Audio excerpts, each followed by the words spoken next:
14 अगस्त 2004 की सुबह 4:30 बजे अलीपुर सेंट्रल जेल वहां के अधिकारी एक कैदी के पास जाते हैं और कहते हैं, आज तुम्हें फांसी के फंदे पर चढ़ाया जाएगा, आज तुम्हें फांसी दी जाएगी। वो कैदी कहता है, साहब मैं बेगुनाह हूँ, मैं गरीब था इसलिए मेरी सुनवाई नहीं हुई, किसी ने मेरी नहीं सुनी। क्या मेरे मरने के बाद भी ये केस बंद हो जाएगा या असली कातिल को सजा मिलेगी या मुझ बेकसूर को ही फांसी देकर इस केस को बंद कर दिया जाएगा। अधिकारी उससे कोई जवाब नहीं देता। फांसी की सारी फॉर्मेलिटीज पूरी होती है और वो सच्चा यही कहता रहता है कि मैं बेकसूर हूँ। उसको फांसी दे दी जाती है। 2 घंटे तक फांसी के फंदे पर लटकते रहने के बाद उसे नीचे उतारा जाता है और डॉक्टर उसको चेक करते हैं और घोषणा कर देते हैं कि ये अब मर चुका है। उसकी डेड बॉडी को उसके घर में देने के लिए जाते हैं तो उसके घर वाले भी उसकी डेड बॉडी को लेने से मना कर देते हैं और कहते हैं, जब असली मुजरिम को फांसी होगी तभी वो उसकी डेड बॉडी को लेंगे। अधिकारी डेड बॉडी को वापस ले जाते हैं और उसका अंतिम संस्कार कर देते हैं। और जब 2 महीने के बाद कुछ ऐसा राज निकल कर आया जिससे लग रहा था कि किसी बेकसूर को फांसी दे दी गई है और असली मुजरिम अभी भी आराम से बाहर घूम रहा है। 21वीं सदी की ये पहली ऐसी फांसी थी जिस पर आज तक सवाल खड़े हो रहे हैं कि क्या एक निर्दोष को फांसी दे दी गई थी। वीडियो में आगे बढ़ने से पहले यदि आपने वीडियो को लाइक नहीं किया है, वीडियो को लाइक करें और सब्सक्राइब करना ना भूलें। कहानी है कोलकाता के भवानीपुर के आनंद अपार्टमेंट की। आनंद अपार्टमेंट में एक फैमिली जिसमें हेतल पारेख और अपनी माता पिता और अपने भाइयों के साथ रहती थी। 5 मार्च 1990 को हेतल अपने घर पर आराम कर रही थी क्योंकि वो स्कूल से आई थी। उसकी उम्र बस अभी 15 वर्ष ही थी। उसकी माँ यशोमती पारेख शाम 4:30 बजे अपनी बेटी से कहती है कि वो मंदिर जा रही हैं। 6:05 पर जब वो लौटती हैं, घर की बेल बजाती है तो उनकी बेटी दरवाजा नहीं खोलती। माँ को चिंता होती है। वो आसपास के लोगों को बुलाती है। आसपास के लोग आते हैं और दरवाजा तोड़ा जाता है और अंदर का दृश्य इतना भयानक था कि सबकी चीखें निकल गईं। पूरा सामान इधर उधर फैला हुआ था। बेटी फर्श पर पड़ी थी। माँ जल्दी से बेटी को गोद में भरकर डॉक्टर के पास ले जाती हैं और डॉक्टर बोलते हैं कि ये बहुत देर पहले ही मर चुकी है। यशोमती पारेख अपने पति को सूचना देती है जिसका नाम था नागरदास पारेख। और नागरदास पारेख घर आते हैं और 3 घंटे बाद पुलिस को इसकी सूचना दी जाती है। 3 घंटे बाद पुलिस आती है। पोस्टमार्टम में लड़की का गला घोटकर हत्या करने की बात सामने आई। पूरे शरीर पर चोट के निशान थे। उसकी हड्डी टूटी हुई थी और उसके साथ रेप भी किया गया है। जब पुलिस उससे पूछती है कि उन्हें क्या किसी पर शक है कि कोई उनकी बेटी के साथ ऐसा घिनौना अपराध कर सकता है, तो दोनों हेतल पारेख और नागरदास पारेख एक दूसरे को देखते हैं और एक ही नाम बोलते हैं। नाम था धनंजय चटर्जी। धनंजय चटर्जी उनकी सोसाइटी का वॉचमैन था। वो बताते हैं कि 3 मार्च 1990 को जब उनकी बेटी ने उन्हें बताया कि जब वो स्कूल से आ रही थी तो वॉचमैन धनंजय ने उसके साथ बदतमीजी की। वॉचमैन धनंजय ने हेतल से पूछा क्या वो उसके साथ फिल्म देखने जाएगी। हेतल ने इसकी जानकारी अपनी माँ को दी और माँ ने ये सारी बातें अपने पति को बताई। जब ये सारी बात नागरदास को पता चली तो वो बहुत गुस्सा हुए और उसी समय सोसाइटी के हेड से कंप्लेंट कर देते हैं। सोसाइटी की कंप्लेंट को देखते हुए एक्शन लेती है। 4 मार्च को धनंजय किसी दूसरी जगह ट्रांसफर कर देते हैं।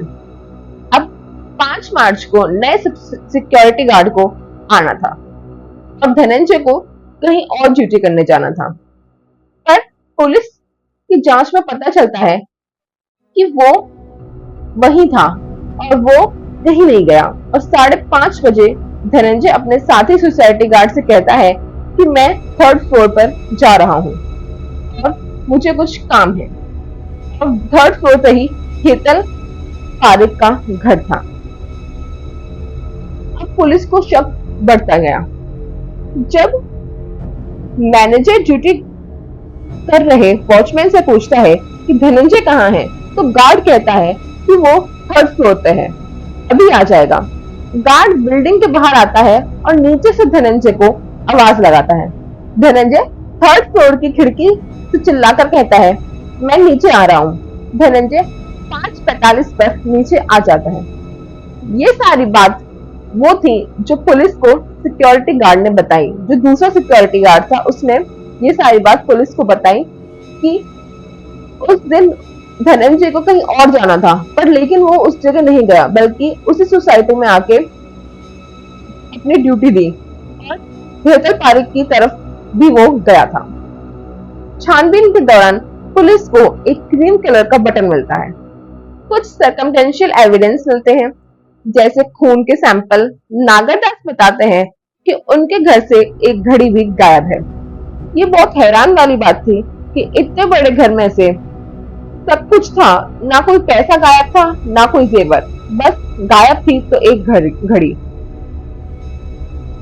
अब पुलिस धनंजय को ढूंढने के लिए अपनी सारी मेहनत लगा देती है और धनंजय का कहीं पता नहीं लगता। मार्च को यह घटना घटी थी और 12 मई को यानी 2 महीने के बाद पुलिस धनंजय को उसके गांव में जाकर अरेस्ट कर लेती है। उसके बाद उसके घर की तलाशी ली जाती है। घर की तलाशी में पुलिस को वो कपड़ा भी मिल जाता है जिसे धनंजय ने वारदात वाले दिन पहना था और वह घड़ी भी मिल गई थी जो उसने पारक फैमिली के घर से चोरी की थी। अब आपके दिमाग में ये कहानी घूम रही होगी कि धनंजय 3rd फ्लोर पर आया होगा, उसने हेतल को मारा होगा और जब उसके कपड़ों पर खून के छींटे आए होंगे तो उसने कपड़े बदल लिए होंगे, क्योंकि वह अपने कपड़ों का बैग साथ लेकर आया था। इसके बाद उसने घड़ी चोरी की होगी और फिर यह सब करने के बाद धनंजय नीचे आ गया होगा। यही कहानी उस समय भी लोगों की जुबान पर थी, यही कहानी मीडिया में भी चल रही थी और सबको यही लगने लगा था कि धनंजय ने पहले तो हेतल के साथ रेप किया होगा और फिर उसकी हत्या कर दी होगी। लोगों का गुस्सा और ज्यादा बढ़ता जा रहा था, क्योंकि एक सिक्योरिटी गार्ड ने 16 साल की लड़की के साथ ऐसा गंदा और घिनौना काम किया है और लोग सड़कों पर उतरकर फांसी दो के नारे लगाने लगे। फिर यह केस कोलकाता के डिटेक्टिव डिपार्टमेंट को सौंप दिया जाता है। धनंजय के खिलाफ चार्जशीट तैयार की जाती है। उस पर कत्ल और चोरी के आरोप लगाए जाते हैं। चोरी का केस इसलिए क्योंकि उसने घर से घड़ी चुराई थी। पुलिस को जो भी एविडेंस क्राइम सीन से मिले थे वे सभी सर्कमस्टेंशियल एविडेंस थे, यानी कोई भी डायरेक्ट एविडेंस नहीं मिला था। कोई भी डायरेक्ट विटनेस नहीं था जिसने धनंजय को हेतल के अपार्टमेंट में अंदर जाते हुए देखा हो या फिर बाहर आते हुए देखा हो। क्राइम सीन से जो चेन मिली थी वह पड़ोस के काम करने वाले एक सर्वेंट की थी और जो क्रीम कलर का बटन मिला था वह धनंजय के घर से मिली क्रीम कलर की शर्ट से मैच कराया गया। लेकिन फॉरेंसिक टीम कंफ्यूज थी कि वह बटन इस शर्ट का है या नहीं और फिर अलीपुर सेशन कोर्ट में मुकदमा शुरू हो गया। जितने भी गवाह मिले थे वे सब कोर्ट में जाते ही अपने अपने बयान से पलट जाते हैं। पड़ोस में काम करने वाला सर्वेंट जिसकी चेन हेतल के घर पर मिली थी, वो आदमी कहता है कि मैंने वो चेन तो धनंजय को गिफ्ट में दे दी थी। तो धनंजय हेतल के घर जब आया होगा वो चेन वहीं गिर गई होगी। बाकी के गवाह भी ऐसे ही अपनी अपनी कहानी सुना रहे थे, जैसे उन्हें पूरा ही विश्वास हो कि धनंजय ने ही इस वारदात को अंजाम दिया है। और फिर पुलिस ने भी अपनी रिपोर्ट इन गवाहों के आधार पर ही तैयार की थी। धनंजय चटर्जी बार बार कहता रहा कि इस सब के पीछे उसका कोई हाथ नहीं है, उसने हेतल को नहीं मारा। उसने कहा कि वह किसी के कत्ल के बारे में तो सोच भी नहीं सकता। इधर अलीपुर सेशन कोर्ट ने सारे सबूतों और गवाहों को देखकर और समझकर धनंजय को फांसी की सजा सुना दी। फिर यह मामला कोलकाता के हाई कोर्ट में चला गया। वहां से भी धनंजय को फांसी की सजा सुनाई गई। फिर यह केस सुप्रीम कोर्ट में चला और यहाँ पर भी सुनवाई होते ही कोर्ट का मानना था कि इस आदमी के ऊपर लोगों की सुरक्षा की जिम्मेदारी थी, क्योंकि वह सिक्योरिटी गार्ड था। लेकिन इतना तो एक नियम कायम इसने तो एक नियत कायम किया है। सुप्रीम कोर्ट ने भी इस केस को rarest of the rare case मानकर धनंजय को फांसी की सजा सुना दी। लेकिन उस समय भी धनंजय यही कहता रहा कि वह बेकसूर है, उसने कोई भी क्राइम नहीं किया है। इसके बाद 25 जून 2004 को फांसी का दिन तय किया गया। लेकिन 24 जून को धनंजय ने प्रेसिडेंट के पास मर्जी पिटीशन भेज दी, जिस वजह से फांसी की डेट को कैंसिल कर दिया गया। लेकिन कुछ ही दिनों में प्रेसिडेंट ने धनंजय की मर्जी पिटीशन को भी रिजेक्ट कर दिया। ये बात तो जाहिर थी कि जिस आदमी ने 16 साल के बच्चे के साथ ऐसी हरकत की है, उसको माफी कैसे मिल सकती है। मर्जी पिटीशन रिजेक्ट होने के बाद फांसी की तारीख और टाइम और जगह ये सब तय किया गया और वह था 15 अगस्त सन 2004 सुबह के 4:30 बजे अलीपुर सेंट्रल जेल। लेकिन जब धनंजय को फांसी की खबर बाहर आने के बाद धनंजय के फेवर में ह्यूमन राइट्स के लोग प्रोटेस्ट करने लगे कि किसी भी इंसान के पास किसी को मारने का कोई भी अधिकार नहीं है। धनंजय के लिए भी बहुत सारे लोग प्रोटेस्ट करने लगे थे, लेकिन सभी प्रोटेस्ट का किसी पर कोई असर नहीं हुआ। और जब 15 अगस्त 2004 की सुबह 4:30 बजे के आसपास धनंजय को जेल स्टाफ वाले उठाते हैं, मिलाते हैं, सारी फॉर्मेलिटीज पूरी करते हैं, वो तब भी यही कहता रहा कि मैं बेगुनाह हूँ और मैं गरीब हूँ, इसलिए मेरी सुनवाई नहीं हुई और मैंने कत्ल नहीं किया है, मुझे तो फंसाया गया है, मैं गरीब हूँ तो मेरी बात कौन सुनेगा।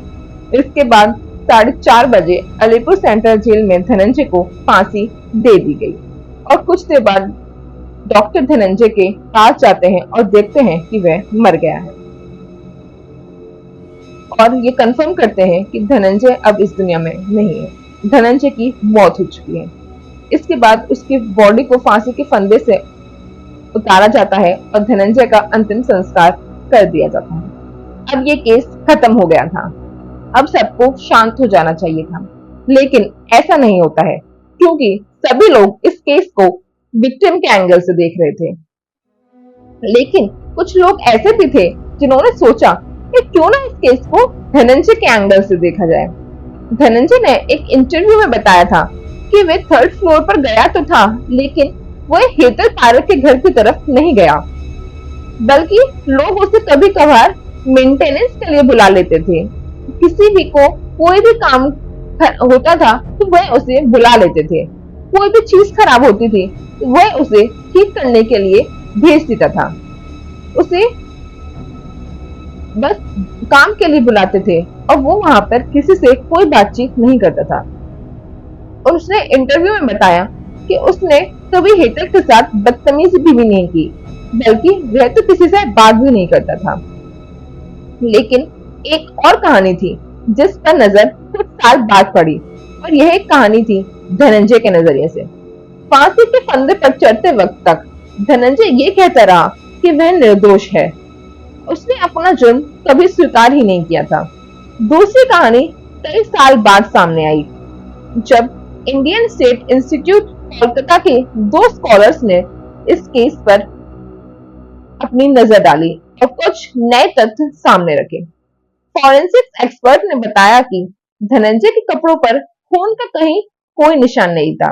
इस मामले में उंगलियों के निशान महत्वपूर्ण सुराग हो सकते थे, लेकिन पुलिस को घटना स्थल से या हेतल के शरीर से धनंजय के कोई निशान या कोई फिंगरप्रिंट्स नहीं मिले थे।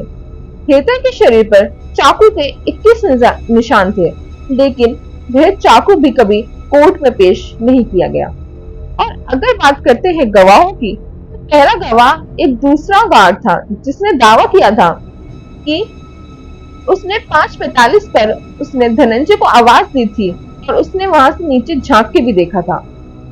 एक और व्यक्ति था, एक लिफ्टमैन, जिसने पहले इस बात पर हामी भरी थी, लेकिन बाद में वह अपने बयान से पलटा और उसने बताया कि उसने धनंजय को 5:45 पर नीचे आते देखा है, लेकिन ऊपर जाते नहीं देखा। दोनों गवाहों की बात आपस में मेल नहीं खा रही थी। दूसरा गार्ड कह रहा था कि जब उसने धनंजय को आवाज दी तो उसने तीसरे माले से नीचे देखा था, जबकि हर माले पर लोहे की ग्रिल लगी हुई थी, यानी फेंस की ग्रिल थी। तो यदि कोई ऊपर से नीचे देखता है तो नीचे वाले को तो वो कोई दिखाई ही नहीं देगा। हेतल की माँ और सिक्योरिटी गार्ड के अनुसार हेतल की माँ 5:20 पर मंदिर के लिए निकलती थी, जबकि लिफ्टमैन ने बताया कि उस समय टाइम 4:10 हो रहा था। और यह कि जब गवाहों के अनुसार धनंजय 5:20 पर बिल्डिंग में हेतल वाले फ्लोर पर गया था और 5:45 पर बाहर भी आ गया, यानी इस पूरे कांड को अंजाम देने के लिए धनंजय के पास सिर्फ 20 मिनट थे। और इस बीच उसने अपना नाम पुकारे जाने पर बाहर निकलकर नीचे झांक कर जवाब भी दिया था। और धनंजय के घर से बरामद हुई घड़ी को लेकर भी कई सवाल उठाए गए, क्योंकि उस दिन अपार्टमेंट में हर कोई चीज चोरी नहीं हुई थी, लेकिन सिर्फ एक घड़ी ही गायब हुई। जांच में चोरी हुई घड़ी और धनंजय के पास से बरामद हुई घड़ी के सीरियल नंबर भी मैच नहीं खा रहे थे। धनंजय के खून से मैच नहीं करते थे। पोस्टमार्टम रिपोर्ट में सेक्सुअल इंटरकोर्स की बात थी, लेकिन रेप किए जाने या जबरदस्ती की कोई बात मेंशन नहीं थी। एक सवाल ये भी था कि अगर हेतल ने धनंजय द्वारा छेड़े जाने की शिकायत की थी, तो हेतल ने उसे अंदर क्यों घुसने दिया? जब हेतल की माँ घर पहुंचती है तो दरवाजा अंदर से बंद था। बाहर निकलकर धनंजय दरवाजा अंदर से कैसे बंद कर सकता था? और हेतल तो मर चुकी थी, उसने दरवाजा कैसे लगाया होगा? एक बात यह भी पता चली कि जिस गार्ड ने अनुसार हेतल की मौत उसकी माँ उसे डॉक्टर के पास लेकर गई, जबकि वह पहले ही मर चुकी थी। तो पुलिस ने इस बात की भी आशंका जताई कि हेतल की माँ ने उन्हें 3 घंटे बाद फोन किया, जो कि उन्हें सिक्योरिटी गार्ड ने बताया। 3 घंटे बाद आखिर फोन क्यों किया गया? और सारी सुनवाइयों में भी हेतल के माता पिता नहीं आए और कुछ ही दिनों में हेतल की मां ने भी शहर छोड़ दिया। कई बार वह ट्रायल में भी नहीं आई और फिर जल्दी ही हेतल के पिता ने भी शहर छोड़ दिया। धनंजय के खिलाफ जिस शिकायत की बात की गई, उसकी कॉपी कभी कोर्ट में पेश नहीं हुई। सबूतों की जिस लिस्ट को अदालत में पेश किया गया, उस पर किसी चाय वाले के हस्ताक्षर थे। इन सब दलीलों को सुनकर भी कुछ लोग धनंजय को मिली फांसी की सजा से सहमत हो सकते हैं, जो बिल्कुल गलत नहीं है। संभव है कि इस मामले में दोषी धनंजय था, लेकिन इस बात को समझना भी जरूरी है कि वह बात कि न्याय इंसान का बनाया हुआ कॉन्सेप्ट है, यानी कुछ गलत हो तो उसकी सजा मिलनी चाहिए, लेकिन झूठ भी इंसान का बनाया हुआ कॉन्सेप्ट है। इसलिए किसी के कह देने पर से कोई दोषी नहीं होता। इसलिए सजा देने और न्याय दिलाने के लिए कानून बनाया गया है, जिसका पालन अगर सावधानी से न किया जाए तो किसी गुनाहगार को छूट मिल सकती है और किसी बेगुनाह को फांसी की सजा मिल सकती है। इसलिए गलती होना लाजमी है, क्योंकि इंसान का बनाया हर कोई भी कॉन्सेप्ट परफेक्ट नहीं हो सकता। और यही समझकर नीति निर्माताओं ने कानून में इस बात को भी ध्यान में रखा है कि कानून का मूल भाव ये माना गया कि गलती से गुनहगार छोड़ा जाए तो यह फिर भी स्वीकार होगा, लेकिन गलती से किसी बेगुनाह को सजा मिले ये कतई स्वीकार नहीं है। और फांसी के केस में तो ये सिद्धांत बहुत ज्यादा मायने रखता है। अब धनंजय को फांसी दे दी गई है और ये केस अभी तक चल रहा है कि क्या वो फांसी एक बेगुनाह को दी गई थी और हेतल के कातिल अभी भी आराम से बाहर घूम रहे हैं। आप इस केस के बारे में क्या सोचते हैं? अपनी राय कमेंट सेक्शन में जरूर बताइए और चैनल को सब्सक्राइब जरूर करें।